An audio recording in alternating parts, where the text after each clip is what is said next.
Et croyez-vous qu'il se contentera de pleurnicher? Ce ne serait que demi-mal, mais non. Il cherchera tout de suite un truc pour la faire sauter, la terre, pour se venger, Ferdinand. Et le pire, je vais vous le dire, le pire, Ferdinand, mais là, alors, tout à fait entre nous, eh bien, c'est qu'il le trouvera, le truc. Comme je vous le dis, attendez, Ferdinand, essayez de bien retenir ce que je vais vous expliquer. Il existe des fous simples, et puis il existe d'autres fous, ceux que torture la marotte de la civilisation.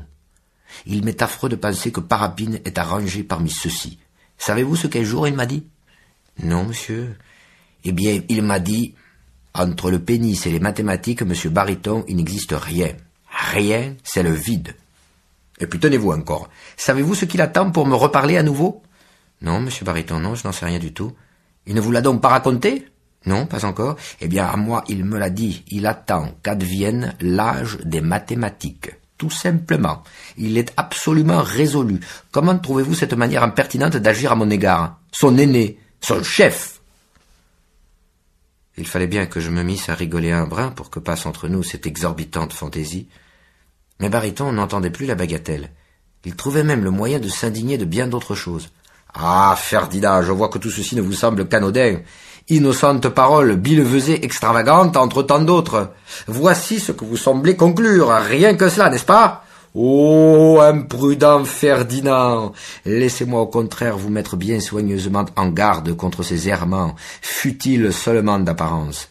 Je vous déclare que vous avez tout à fait tort, 1000 fois tort en vérité, au cours de ma carrière. Vous m'accorderez le crédit d'avoir entendu à peu près tout ce qu'on peut entendre ici et ailleurs en fait de froids et de chauds délires. Rien ne m'a manqué. Vous me l'accorderez, n'est-ce pas, Ferdinand? Et je ne donne point l'impression d'être non plus porté, vous l'avez certainement observé, Ferdinand, aux angoisses, aux exagérations. Non, n'est-ce pas? C'est bien peu devant mon jugement que la force d'un mot, et même de plusieurs mots, et même de phrases et de discours entiers. Assez simple de naissance et de par ma nature, on ne peut me refuser ceci d'être un de ces humains largement inhibés auxquels les mots ne font point peur. Eh bien, Ferdinand, après consciencieuse analyse, en ce qui concerne Parapine, je me suis trouvé contraint de me tenir sur mes gardes, de formuler les plus expresses réserves. Son extravagance, à lui, ne ressemble à aucune de celles qui sont inoffensives et courantes. Elle appartient, m'a-t-il semblé, à l'une des rares formes redoutables de l'originalité, une de ces lubies aisément contagieuses, sociales et triomphantes, pour tout dire. Ce n'est peut-être point tout à fait encore de la folie dont il s'agit dans le cas de votre ami. Non, ce n'est peut-être que de la conviction exagérée, mais je m'y connais en fait de démence contagieuse. Rien n'est plus grave que la conviction exagérée. J'en ai connu bon nombre, moi qui vous parle, Ferdinand, de ces sortes de convaincus, et de diverses provenances encore. Ceux qui parlent de justice m'ont semblé, en définitive, être les plus enragés au début. Ces justiciers m'ont un peu intéressé, je le confesse. À présent, ils m'agacent. Ils m'irritent au possible, ces maniaques. N'est-ce point votre avis? On découvre chez les hommes je ne sais quelle facilité de transmission de ce côté qui m'épouvante. Et chez tous les hommes, m'entendez-vous? Remarquez-le, Ferdinand, chez tous. Comme pour l'alcool ou l'érotisme. Même prédisposition. Même fatalité, infiniment répandue. Vous rigolez, Ferdinand, vous m'effrayez alors à votre tour. Fragile, vulnérable, inconsistant. Périlleux, Ferdinand, quand je pense que je vous croyais sérieux, moi. N'oubliez pas que je suis vieux, Ferdinand. Je pourrais me payer le luxe de m'en foutre, moi, de l'avenir. Cela me serait permis, mais à vous? En principe, pour toujours et en toute chose, j'étais du même avis que mon patron. Je n'avais pas fait de grands progrès pratiques au cours de mon existence tracassée, mais j'avais appris quand même les bons principes d'étiquette de la servitude. Du coup, avec Bariton, grâce à ses dispositions, on était devenus bien copains pour finir. Je n'étais jamais contrariant, moi. Je mangeais peu à table. Un gentil assistant, en somme, tout à fait économique et pas ambitieux pour un sou, pas menaçant.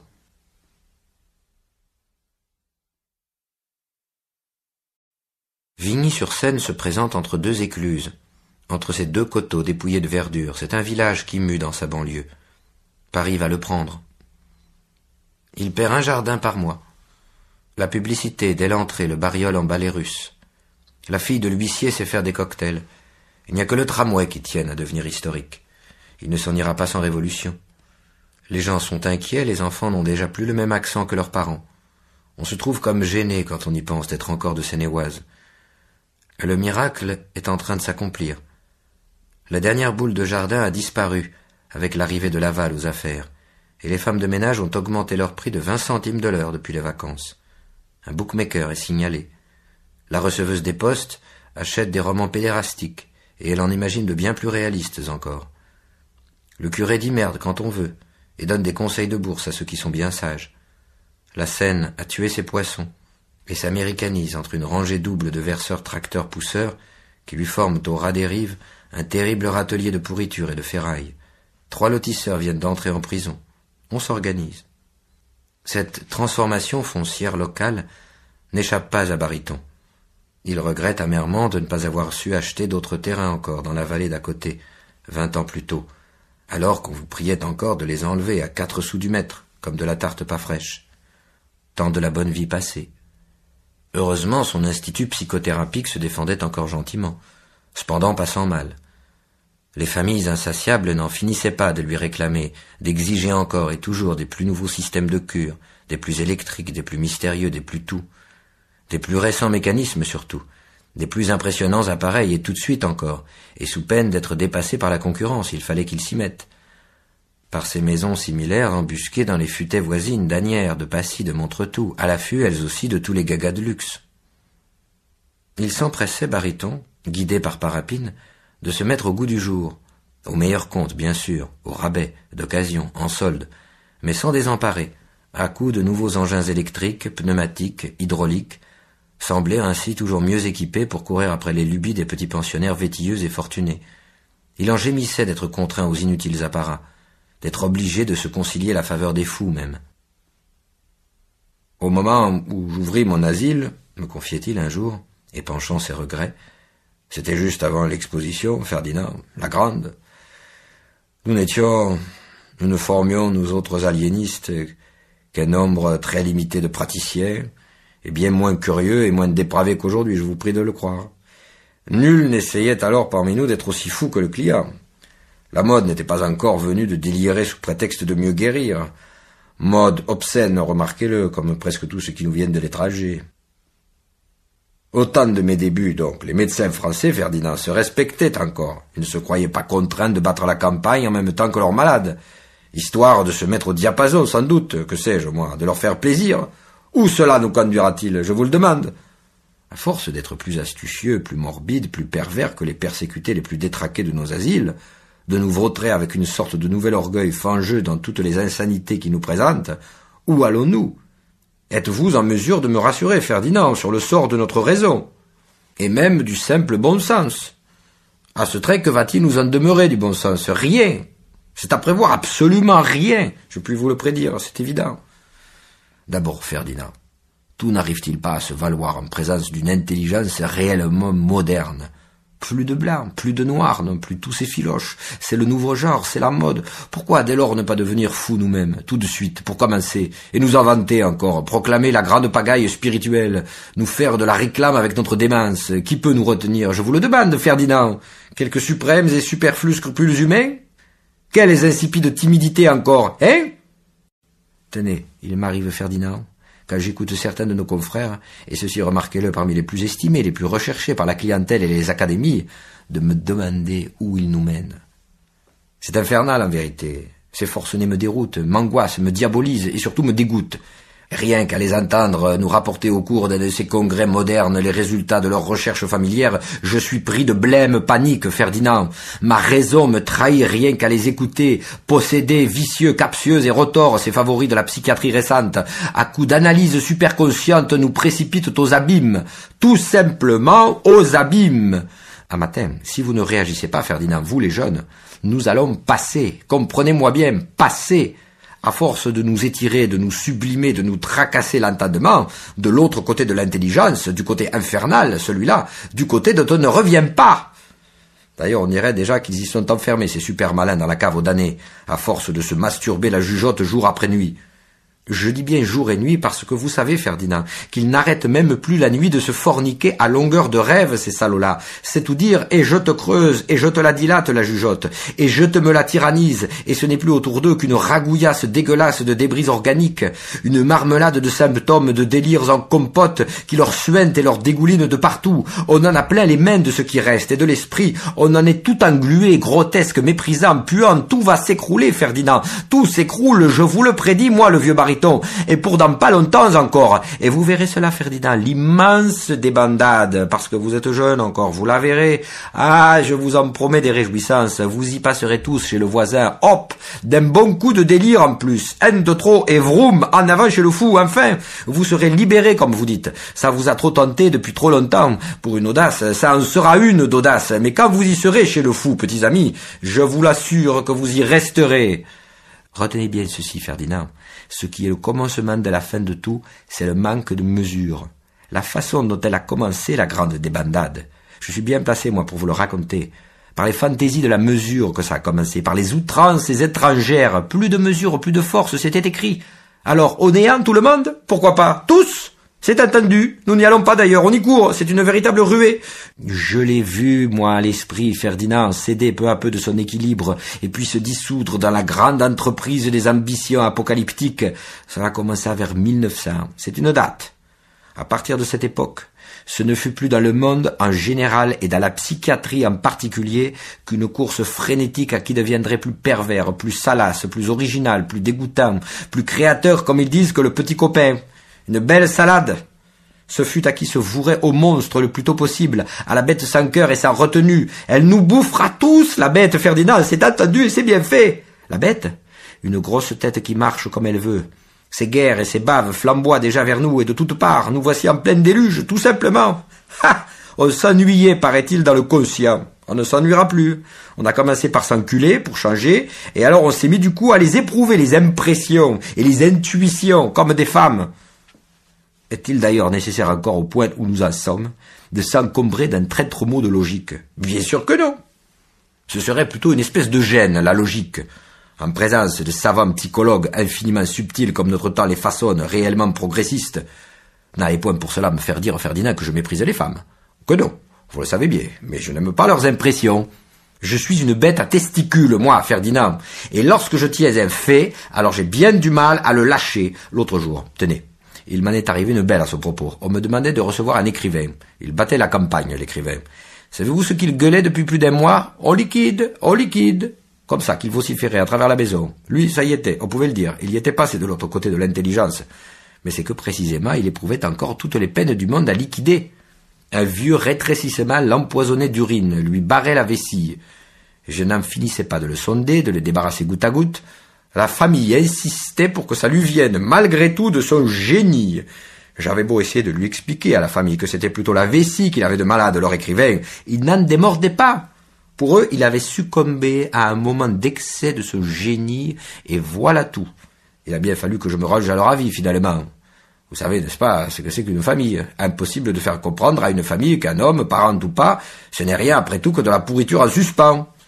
Elle refuserait de payer pour de la pourriture en suspens. Depuis plus de 20 ans, Baryton n'en finissait jamais de les satisfaire dans leur vanité pointilleuse, les familles. Elles lui faisaient la vie dure, les familles. Bien patient et bien équilibré tel que je l'ai connu, il gardait cependant sur le cœur un vieux reliquat de haine bien rance à l'égard des familles. Au moment où je vivais à ses côtés, il était excédé et cherchait en secret obstinément à se libérer, à se soustraire une bonne fois pour toutes à la tyrannie des familles, d'une manière ou d'une autre.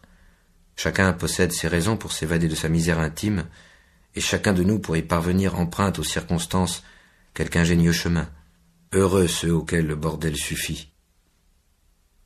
Parapine, en ce qui le concernait, semblait heureux d'avoir choisi la route du silence.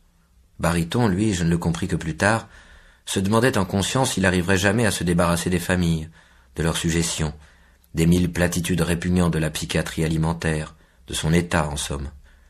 Il avait tellement envie de choses absolument neuves et différentes qu'il était mûr au fond pour la fuite et l'évasion, d'où sans doute les tirades critiques. Son égoïsme crevait sous les routines. Il ne pouvait plus rien sublimer, Il voulait s'en aller seulement, emporter son corps ailleurs. Il n'était pas musicien pour un sou, baryton. Il lui fallait donc tout renverser comme un ours pour en finir. Il se libéra, lui qui se croyait raisonnable, au moyen d'un scandale tout à fait regrettable. J'essaierai de raconter plus tard, à loisir, de quelle manière les choses se passèrent. En ce qui me concernait, pour l'instant, le métier d'assistant chez lui me semblait tout à fait acceptable. Les routines du traitement nullement pénibles, bien qu'évidemment, de temps à autre, un petit malaise me prit quand j'avais par exemple conversé trop longuement avec les pensionnaires. Une sorte de vertige m'entraînait alors comme s'il m'avait emmené loin de mon rivage habituel, les pensionnaires, avec eux, sans en avoir l'air, d'une phrase ordinaire à l'autre, en paroles innocentes, jusqu'au beau milieu de leur délire. Je me demandais pendant un petit instant comment en sortir, et si par hasard je n'étais pas enfermé une fois pour toutes avec leur folie, sans m'en douter. Je me tenais au bord dangereux des fous, à leur lisière pour ainsi dire, à force d'être toujours aimable avec eux, ma nature. Je ne chavirais pas, mais tout le temps, je me sentais en péril, comme s'ils m'eussent attiré sournoisement dans les quartiers de leur ville inconnue. Une ville dont les rues devenaient de plus en plus molles à mesure qu'on avançait entre leurs maisons baveuses, les fenêtres fondantes et mal closes, sur ces douteuses rumeurs, les portes, le sol mouvant. L'envie vous prend quand même d'aller un peu plus loin pour savoir si on aura la force de retrouver sa raison, quand même, parmi les décombres. Ça tourne vite au vice, la raison, comme la bonne humeur et le sommeil chez les neurasthéniques. On ne peut plus penser qu'à sa raison. Rien ne va plus. Fini de rigoler. Tout allait donc ainsi, de doute en doute, quand nous parvînmes à la date du 4 mai. Date fameuse, ce 4 mai. Je me sentais par hasard si bien ce jour-là que c'était comme un miracle. Pulsation à 78, comme à la suite d'un bon déjeuner. Quand voilà que tout se met à tourner. Je me cramponne. Tout tourne en bile. Les gens se mettent à avoir des drôles de mines. Ils me semblent devenus râpeux comme des citrons, et plus malveillants encore qu'auparavant. D'être grimpé trop haut, sans doute, trop imprudemment tout en haut de la santé, j'étais retombé devant la glace, à me regarder vieillir, passionnément.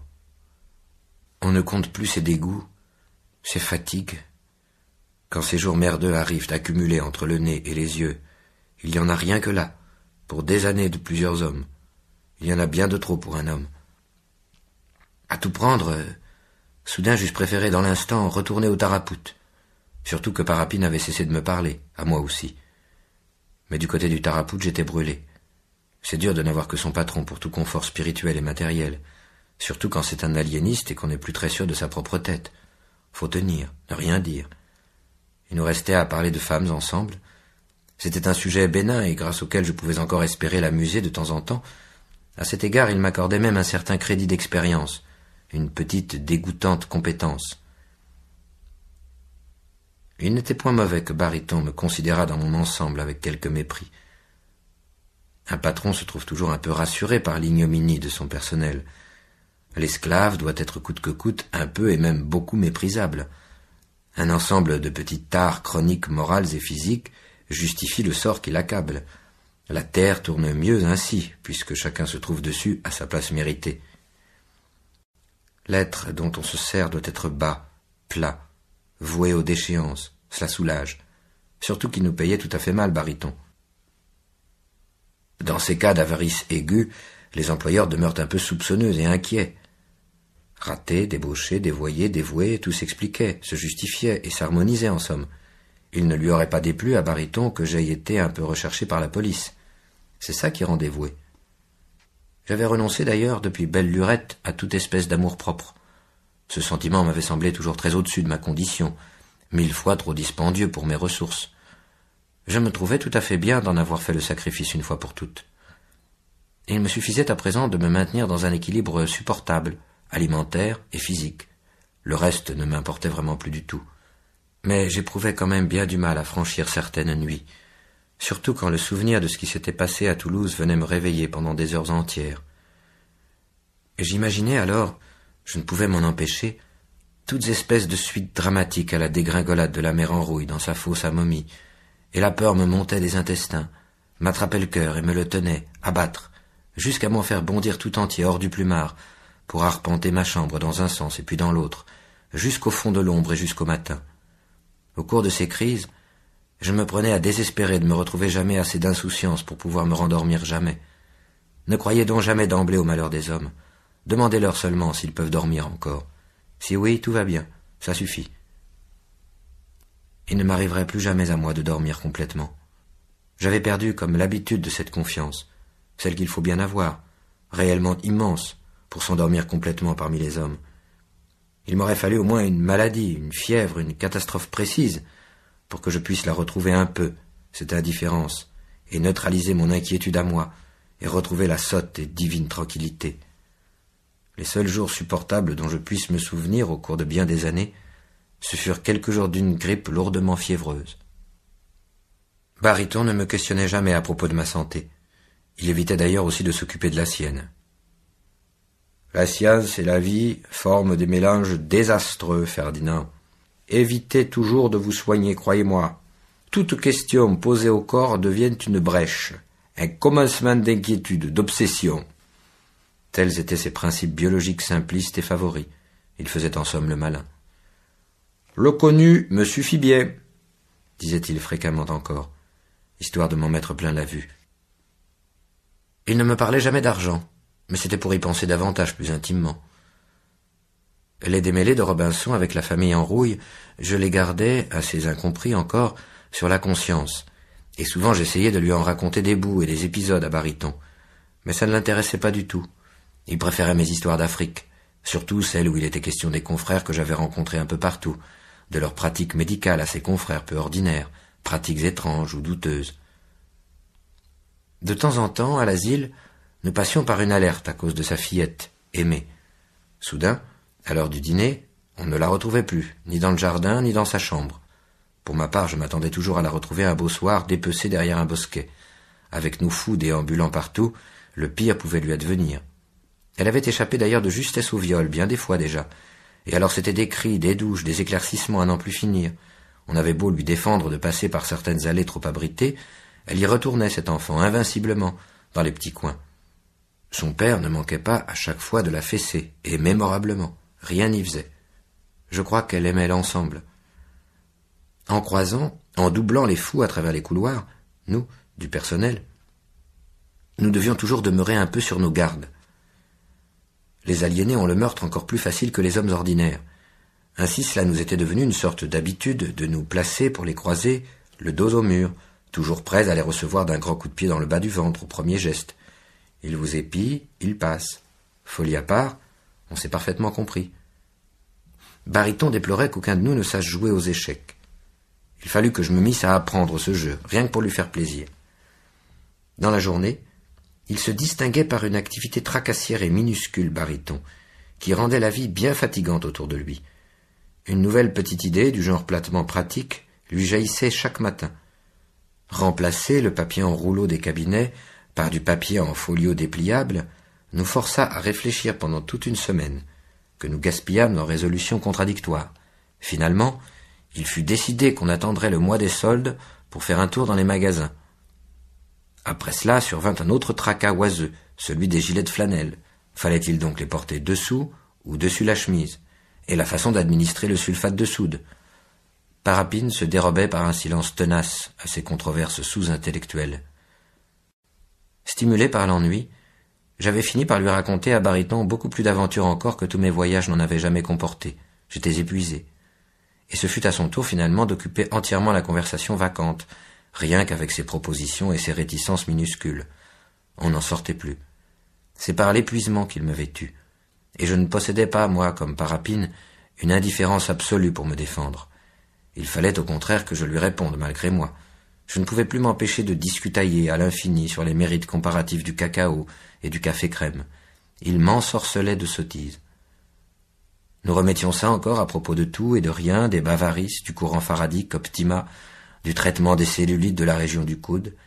J'étais arrivé à bafouiller tout à fait selon ses indications et ses penchants, à propos de rien et de tout, comme un vrai technicien. Il m'accompagnait, me précédait dans cette promenade infiniment gâteuse, Bariton. Il m'en satura de la conversation pour l'éternité. Parapine rigolait bien dans son dedans, en nous entendant défiler parmi nos ergotages à longueur de nouilles, tout en postillonnant le Bordeaux du patron à pleine nappe. Mais paix au souvenir de M. Bariton, ce salaud. J'ai fini tout de même par le faire disparaître. Ça m'a demandé bien du génie.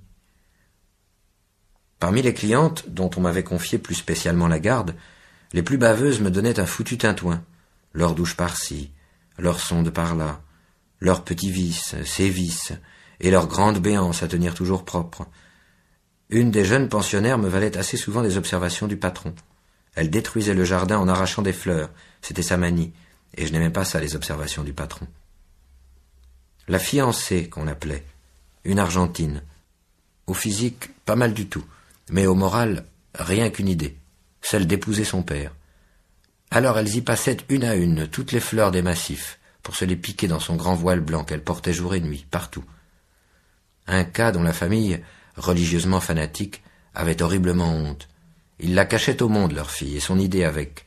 D'après Bariton, elle succombait aux inconséquences d'une éducation trop tendue, trop sévère, d'une morale absolue qui lui avait, pour ainsi dire, éclaté dans la tête.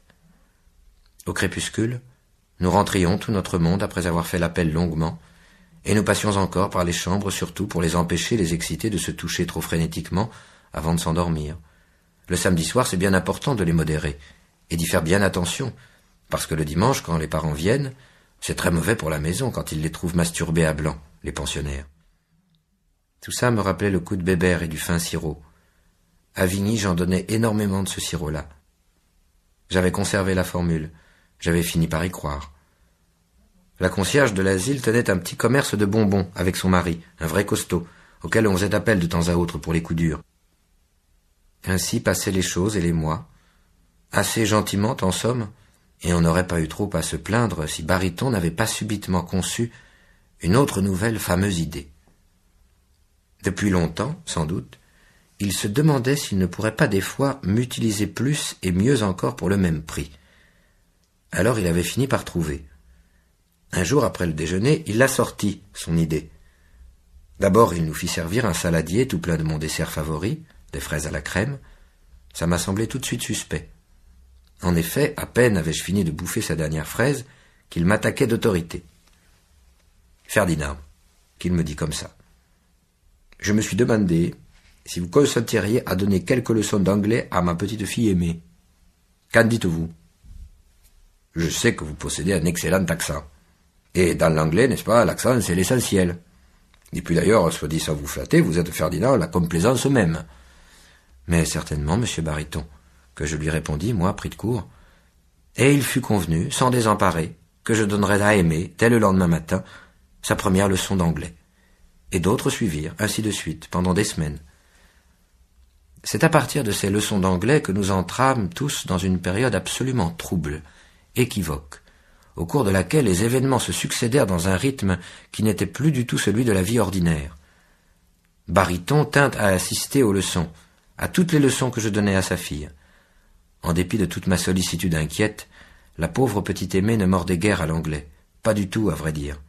Au fond, elle ne tenait guère la pauvre Aimée à savoir ce que tous ces mots nouveaux voulaient bien dire. Elle se demandait même ce que nous lui voulions, nous tous, en insistant, vicieux de la sorte, pour qu'elle en retienne réellement la signification. Elle ne pleurait pas, mais c'était tout juste. Elle aurait préféré aimer qu'on la laisse se débrouiller gentiment, avec le petit peu de français qu'elle savait déjà, et dont les difficultés et les facilités lui suffisaient amplement pour occuper sa vie entière. Mais son père, lui, ne l'entendait pas du tout de cette oreille. « Il faut que tu deviennes une jeune fille moderne, ma petite Aimée », la stimulait-il, inlassablement, question de la consoler. « J'ai bien souffert, moi, ton père, de n'avoir pas su assez d'anglais pour me débrouiller comme il fallait dans la clientèle étrangère. Va, ne pleure pas, ma petite chérie.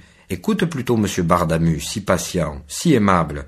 Et quand tu sauras faire à ton tour les « th » avec ta langue, comme il te montre, je te payerai, c'est promis, une jolie bicyclette toute nickelée. » Mais elle n'avait pas envie de faire les « the » non plus que les « enough », Aimée, pas du tout. C'est lui le patron qui les faisait à sa place, les « the » et les « rough », et puis encore bien d'autres progrès, en dépit de son accent de Bordeaux et de sa manie de logique bien gênante en anglais. Pendant 1 mois, 2 mois ainsi, à mesure que se développait chez le père la passion d'apprendre l'anglais, Aimée avait de moins en moins l'occasion de se débattre avec les voyelles. Bariton me prenait tout entier. Il m'accaparait même, ne me lâchait plus. Il me pompait tout mon anglais. Comme nos chambres étaient voisines, je pouvais l'entendre dès le matin, tout en s'habillant, transformer déjà sa vie intime en anglais. « The coffee is black. My shirt is white. The garden is green. How are you today, Bardamu ?» qu'il hurlait à travers la cloison. Il prit assez tôt du goût pour les formes les plus elliptiques de la langue. Avec cette perversion, il devait nous mener très loin. Dès qu'il eut pris contact avec la grande littérature, il nous fut impossible de nous arrêter. Après 8 mois de progrès aussi anormaux, il était presque parvenu à se reconstituer entièrement sur le plan anglo-saxon. Ainsi parvint-il en même temps à me dégoûter entièrement de lui-même, 2 fois de suite. Peu à peu, nous étions arrivés à laisser la petite Aimée à peu près en dehors des conversations, donc de plus en plus tranquille. Elle retourna paisible parmi ses nuages, sans demander son reste. Elle n'apprendrait pas l'anglais, voilà tout. Tout pour baryton. L'hiver revint. Ce fut Noël. Dans les agences, on nous annonçait des billets d'aller et retour à prix réduit pour l'Angleterre. En passant par les boulevards avec Parapine, l'accompagnante au cinéma, je les avais remarquées, moi, ces annonces. J'étais même entré dans une pour me renseigner sur les prix. Et puis à table, entre autres choses, j'en avais placé 2 mots à baryton. D'abord, ça n'a pas eu l'air de l'intéresser, mon renseignement. Il a laissé passer la chose.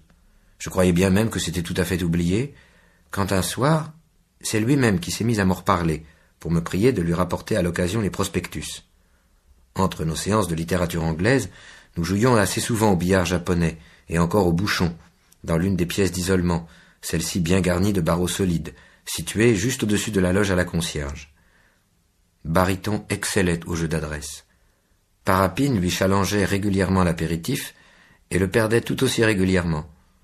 Nous passions dans cette petite salle de jeux improvisée des soirées entières, surtout pendant l'hiver quand il pleuvait, pour ne pas lui abîmer ses grands salons au patron.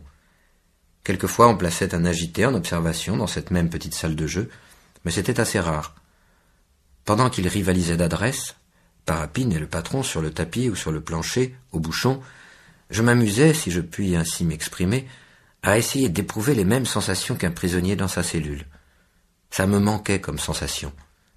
Avec de la volonté, on peut arriver à se prendre d'amitié pour les gens rares qui passent par les rues de banlieue. Aux fins des journées, on s'apitoie sur le petit mouvement que créent les tramways, en ramenant de Paris les employés par paquets dociles. Un premier détour, après l'épicier, c'est déjà fini leur déroute. Ils vont se verser tout doucement dans la nuit. On a à peine eu le temps de les compter. Mais baryton me laissait rêvasser rarement à mon aise. En pleine partie de bouchon, il pétulait encore d'interrogations insolites. « How do you say impossible en English, Ferdinand ?» En somme, il n'en avait jamais assez de faire des progrès. Il était tendu avec toute sa bêtise vers la perfection. Il ne voulait même point entendre parler d'à peu près ou de concessions. Heureusement, certaines crises m'en délivra. Voici l'essentiel. À mesure que nous progressions dans la lecture de l'histoire d'Angleterre, je le vis perdre un peu de son assurance, et puis finalement le meilleur de son optimisme. Au moment où nous abordâmes les poètes élisabétains, de grands changements immatériels survinrent dans son esprit et dans sa personne. J'éprouvais d'abord quelque peine à me convaincre, mais je fus bien obligé, finalement, comme tout le monde, de l'accepter tel qu'il était devenu, baryton. Lamentable, à vrai dire. Son attention précise et autrefois assez sévère flottait à présent entraînée vers de fabuleuses, interminables digressions. Et ce fut peu à peu à son tour de demeurer pendant des heures entières, dans sa maison même, là, devant nous, rêvasseur, lointain déjà. Bien qu'il m'ait longuement et décisivement dégoûté, j'éprouvais cependant quelque remords à le voir ainsi se désagréger, baryton. Je me croyais un peu responsable de cette débâcle. Son désarroi spirituel ne m'était pas entièrement étranger, à tel point que je lui proposai un jour d'interrompre pendant quelque temps le cours de nos exercices de littérature, sous le prétexte qu'un intermède nous ménagerait et le loisir, et l'occasion de renouveler nos ressources documentaires. Il ne fut point dupe de cette mièvre ruse, et m'opposa sur-le-champ un refus certes encore bienveillant, mais tout à fait catégorique. Il entendait, lui, poursuivre avec moi sans désemparer la découverte de l'Angleterre spirituelle, telle qu'il l'avait entreprise. Je n'avais rien à lui répondre. Je m'inclinai. Il redoutait même de ne plus avoir assez d'heures à vivre encore pour y parvenir entièrement. Il fallut en somme, et malgré que déjà je pressentisse le pire, poursuivre avec lui tant bien que mal cette pérégrination académique et désolée. En vérité, Bariton n'était plus du tout lui-même. Autour de nous, personnes et choses, fantasques et plus lentes, perdaient leur importance déjà, et même les couleurs que nous leur avions connues prenaient une douceur rêveuse tout à fait équivoque. Il ne témoignait plus Bariton que d'un intérêt occasionnel, et de plus en plus languissant pour les détails administratifs de sa propre maison, son œuvre cependant, et dont il avait été pendant plus de 30 ans littéralement passionné. Il se reposait entièrement sur parapine pour vaquer aux arrangements des services administratifs. Le désarroi croissant de ses convictions, qu'il cherchait encore à dissimuler pudiquement en public, devint bientôt tout à fait évident pour nous, irréfutable, physique. Gustave Mandamour, l'agent de police que nous connaissions à Vigny pour l'utiliser quelquefois dans les gros travaux de la maison, et qui était bien l'être le moins perspicace qu'il m'ait été donné de rencontrer parmi tant d'autres du même ordre, m'a demandé certains jours, vers cette époque, si le patron, des fois, n'avait pas reçu de très mauvaises nouvelles. Je le rassurai de mon mieux, mais sans y mettre de conviction. Tous ces cancans n'intéressaient plus Bariton. Il entendait seulement n'être plus dérangé sous aucun prétexte. Tout au début de nos études, nous avions trop rapidement parcouru, à son gré, la grande histoire de l'Angleterre par Macaulay, ouvrage capital en 16 volumes. Nous reprîmes, sur son ordre, cette fameuse lecture, et cela dans des conditions morales tout à fait inquiétantes, chapitre après chapitre. Bariton me semblait de plus en plus perfidement contaminé par la méditation. Lorsque nous parvînmes à ce passage, implacable entre tous, où Monmouth, le prétendant, vient de débarquer sur les rivages imprécis du Kent, au moment où son aventure se met à tournoyer dans le vide, où Monmouth, le prétendant, ne sait plus très bien ce qu'il prétend, ce qu'il veut faire, ce qu'il est venu faire, où il commence à se dire qu'il voudrait bien s'en aller, mais où il ne sait plus ni où ni comment s'en aller, quand la défaite monte devant lui, dans la pâleur du matin, quand la mer emporte ses derniers navires, quand Monmouth se met à penser pour la première fois. Bariton ne parvenait non plus, en ce qui le concernait, infime, à franchir ses propres décisions. Il lisait et relisait ce passage et se le remurmurait encore. Accablé, il refermait le livre et venait s'étendre près de nous. Longtemps, il reprenait, yeux mi-clos, le texte entier, de mémoire, et puis avec son accent anglais, le meilleur parmi tous ceux de Bordeaux que je lui avais donné à choisir. Il ne le récitait encore.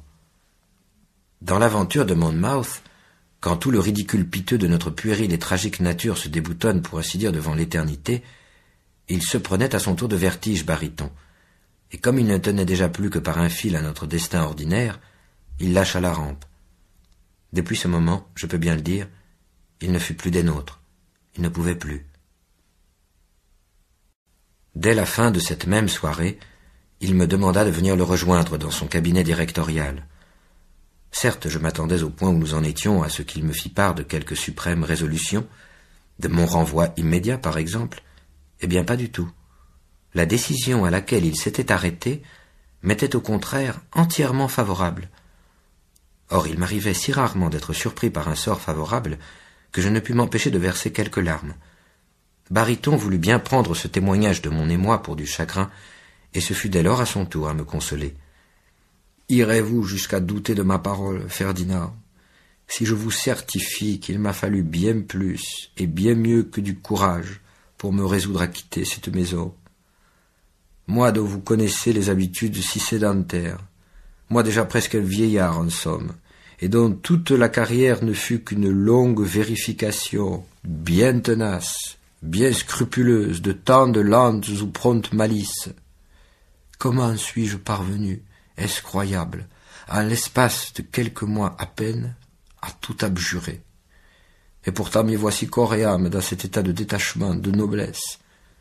Ferdinand, hurrah, comme vous dites en anglais. Mon passé ne m'est décidément plus rien.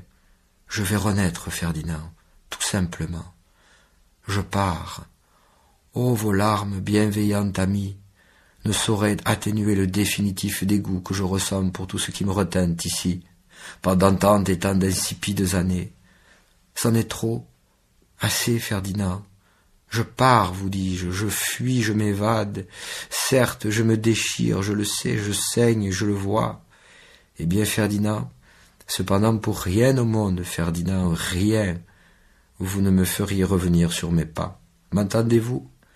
Même si je m'étais laissé tomber là un œil quelque part dans cette boue, je ne reviendrai pas pour le ramasser. Alors, c'est tout vous dire. Doutez-vous à présent de ma sincérité? Je ne doutais plus de rien du tout. Il était décidément capable de tout, Baryton. Je crois d'ailleurs qu'il eût été